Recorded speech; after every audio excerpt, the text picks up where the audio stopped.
when king tigers pushed into the Bulge. The snow-covered Ardennes forest groaned under the weight of war. December 16, 1944. At dawn, the silence shattered, first with artillery thunder, then with the groan of heavy engines. Among them rumbled the behemoths of the German Wehrmacht, Königstiger, or King Tiger tanks, monstrous steel beasts feared by Allied soldiers. Towering above pine trees and cloaked in morning mist, their advance marked the beginning of Hitler's last major offensive, the Battle of the Bulge. Hauptmann Erich Rademacher stared ahead from the commander's hatch of Tiger 332. Cold wind sliced across his scarred cheek. His black SS uniform, though pristine, could not warm the memories. A decorated tank ace with a haunted past, Rademacher was known by his men as Der Schwarze Wolf, the Black Wolf.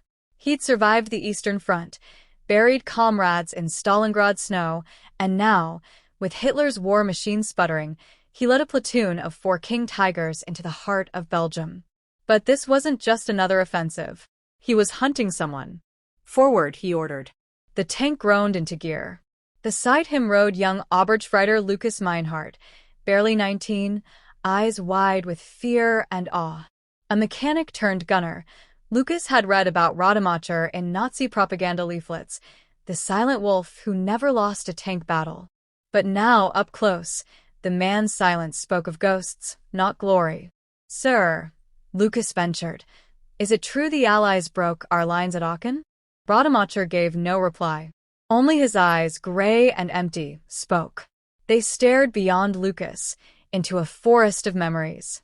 In a battered Belgian village ahead, a young American intelligence officer huddled in the ruins of a church.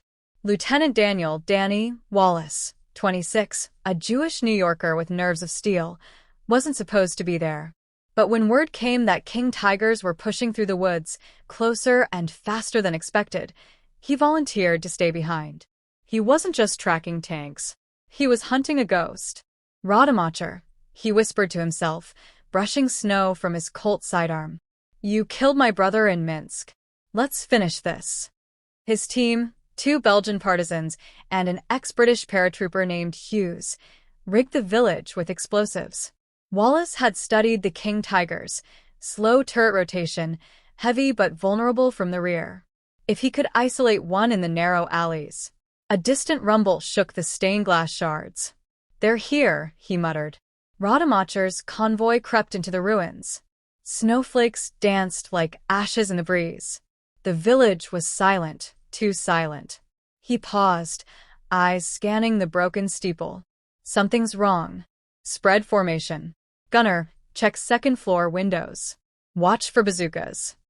He knew Allied tactics. He respected them, hated them too, but respected them more than his own command. Berlin's orders were suicide, break through Bastogne in 3 days. Ridiculous. Suicidal. Still, he obeyed. Until now. A click echoed inside the tank. Lucas froze. The radio crackled. Minefield, 20 meters ahead. Too late.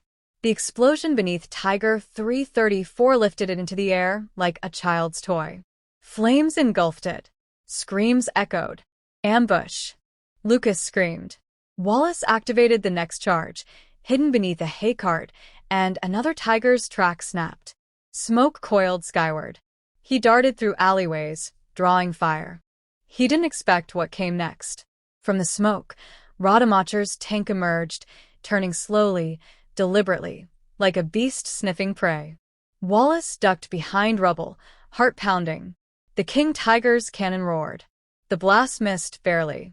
Debris rained. Wallace's left arm stung, grazed, bleeding. In the turret, Lucas was pale. "Sir, there's infantry in the bell tower." Rademacher's voice was low. "Take it down." But then he hesitated. His eyes locked on the cracked stained glass, depicting St. Michael. Behind it, a shape moved familiar. Not a soldier. A woman. 10 years ago, before the war, Rademacher had fallen in love with a Belgian schoolteacher. Her name was Elise. She had sheltered him after he deserted from a failed Free Corps campaign. He returned to Germany, but never forgot. When the invasion began in 1940, Elise disappeared. Rumors said she'd joined the resistance. Now, through the smoke and snow, he saw her face again. Older, fiercer, holding a rifle. Lucas stared. "That's the Bell Tower sniper." "Orders?" Rademacher whispered. "Hold fire." The radio buzzed. "Hauptmann, HQ orders immediate advance." He ignored it. "Elise," he murmured. Wallace had reached the church.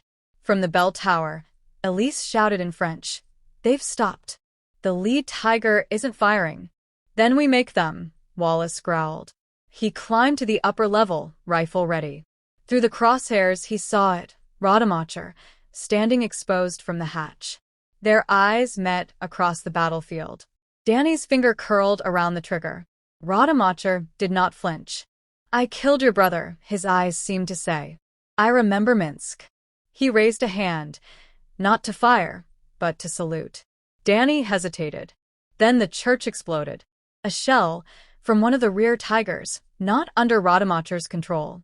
Smoke and fire consumed the tower. Lucas screamed, "Direct hit." Rademacher roared. "Who fired?" No reply.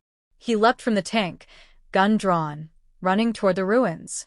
Inside the collapsing church, Danny lay beneath rubble, coughing blood. Elise was gone, maybe dead. His legs were crushed. He felt the cold metal of a Luger against his head. Rademacher stood over him.